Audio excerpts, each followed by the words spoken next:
Monsoon की entry के साथ ही नॉर्थ ईस्ट के राज्यों में बाढ़ जैसी स्थिति बन गई है। हालात इतने ज्यादा खराब हुए कि सेना को बचाव के लिए उतरना पड़ा। मूसलाधार बारिश के बाद जो तबाही मची, उसमें अब तक 30 से ज्यादा लोगों की मौत हो गई है। मरने वाले वो लोग थे जो खुद को पानी से बचा न पाए, लेकिन अरुणाचल प्रदेश के इस व्यक्ति ने मौत को मात देने की ठानी। चीन और म्यांमार की सीमा के करीब अरुणाचल प्रदेश के अंजौ जिले से ये तस्वीरें आई हैं। 43 सेकंड के वीडियो में एक व्यक्ति एक पुल को पार करने की कोशिश करता दिखा, लेकिन उसके ठीक नीचे बह रहा पानी किसी की भी सांसें रोकने के लिए काफी था। पानी पुल के ऊपर से बहने लगा तो जान बचाने के लिए इस व्यक्ति ने पुल के सपोर्ट के लिए लगी रस्सी को पकड़ा और उसी के सहारे आगे बढ़ने लगा। लकड़ी के पुल पर धीरे धीरे आगे बढ़ रहा शख्स 1 सेकंड में पानी के बहाव में जा सकता था, लेकिन वीडियो के अंत तक वो कुदरत के विकराल रूप से लड़ता रहा। केंद्रीय मंत्री किरण रिजिजू ने इस वीडियो को शेयर करते हुए लोगों से सावधानी बरतने की अपील की। अरुणाचल की जो तस्वीर हमने आपको दिखाई वो आज की सबसे खतरनाक तस्वीर थी, लेकिन ऐसे ही हालात पूर्वोत्तर के कई राज्यों में हैं। अरुणाचल प्रदेश की तस्वीरें तो आपने देख ही ली, वहां पर नदियां उफान पर हैं। उसके साथ ही असम पर भी मौसम की मार पड़ रही है, वहां के हालात भी खराब हैं। सिक्किम में भी तीस्ता नदी उफान पर है, पानी के प्रकोप के आगे ब्रिज तक टूट गए। मिजोरम में भी बारिश के बाद बिल्डिंग्स ढह गई हैं और इस आसमानी आफत से सबसे ज्यादा प्रभावित अगर कोई राज्य है तो वो है मणिपुर। मणिपुर की राजधानी इम्फाल बारिश के आगे बेबस दिखाई दे रही है। आसमान से नजर डालोगे तो बारिश के पानी में पूरा इम्फाल शहर डूबा हुआ नजर आएगा। जहां जगह मिली पानी ने जगह बना ली। वहीं जमीन में रहकर देखेंगे तो इम्फाल शहर में चलने को खाली जमीन ढूंढना मुश्किल हो जाएगा। शहर के बाजारों तक जाने के लिए लोगों को पानी का सामना करना पड़ा। जब पानी सिर के ऊपर आया तो लोगों को बचाने के लिए एनडीआरएफ की टीमें लाइफ बोट्स के साथ शहर की सड़कों पर आईं। तो फिर हमारा अराउंड 47 एम्प्लॉयज अभी यहाँ पे डिप्लॉय किया हुआ है। तो आज भी हम सुबह से हम लोग लगातार चल रहा है। इम्फाल में हालात इतने खराब हुए कि रेस्क्यू के लिए बुलडोजर को तक उतरना पड़ा। यहाँ इस बुलडोजर से करीब 10 लोगों का रेस्क्यू हुआ। लोगों की गाड़ियाँ, सामान, जो कुछ भी बचाया जा सकता था, सबको सुरक्षित जगहों पर ले जाया गया।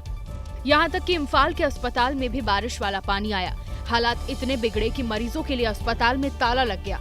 वहाँ से भी सामान निकाले जा रहे थे। मणिपुर में बाढ़ का प्रकोप इतना ज्यादा था कि सुरक्षा बलों को मोर्चा संभालना पड़ा। इम्फाल में लोगों को बचाने के लिए इंडियन आर्मी और असम राइफल मिलकर ऑपरेशन चला रही है, जिसका नाम है ऑपरेशन जल राहत। इस ऑपरेशन के दूसरे दिन 500 से ज्यादा लोगों की जान बचाई गई। मणिपुर में बाढ़ से अब तक 19,000 से ज्यादा लोग प्रभावित हो चुके हैं। 3,000 से ज्यादा लोग बेघर हो चुके हैं। कुदरती आफत के बाद बेसहारा हुए लोगों के लिए सुरक्षा बल देवदूत बनकर आए। इन लोगों को बाढ़ वाले इलाकों से बचाकर अलग अलग राहत शिविरों में भेजा गया है। और देखिए, मणिपुर के साथ ही सिक्किम भी बारिश और उसके बाद होने वाली तबाही का गवाह बना है। सिक्किम में यह काम तीस्ता नदी ने किया। पहाड़ों में बारिश के बाद नदी का बहाव इतना तेज हो गया कि एक जगह तो उसने पुल के पास की जमीन को ही खोखला कर डाला। सिक्किम में आई बाढ़ से कई पर्यटक भी फंस गए थे और साथ में फंस गई थी उन लोगों की जान जो तीस्ता नदी के बहाव के करीब थे। नदी अपने विकराल रूप में किसी को भी साथ बहाकर ले जाती। सिक्किम में बादल फटने के बाद कई इलाके तीस्ता नदी के प्रकोप का शिकार हुए।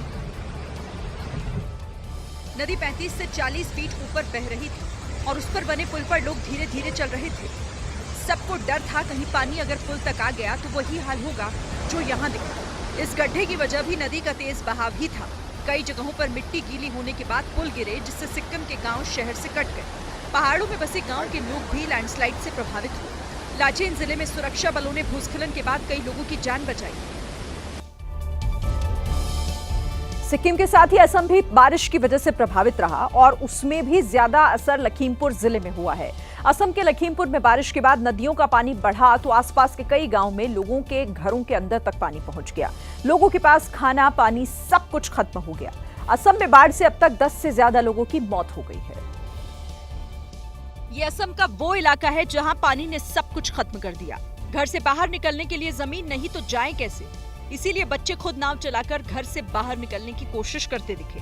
वीडियो देखकर लगा मानो ये लड़की इन बच्चों की बड़ी बहन है और बहन अपने भाई बहनों को नाव के जरिए एक जगह से दूसरी जगह ले जा रही है। बच्चों की मां भी बाढ़ में उनके लिए योद्धा से कम नहीं। एक अकेली मां बांस से बने जुगाड़ वाले नाव में बच्चे को बैठाकर पानी से उसे बचाती दिखी। हम लोग का बहुत लॉस हो गया। ये मुर्गी, गौरी, बकरी पूरा पानी में उठा के ले गया। तो हम लोग का अभी खाने पीने के लिए भी नहीं है, चावल भी नहीं है, रास्ता पूरा ब्लॉक हो गया। असम के मुख्यमंत्री हिमंता बिस्वा शर्मा ने इसी बाढ़ प्रभावित इलाके में पहुंचकर लोगों को हर संभव मदद का भरोसा दिया।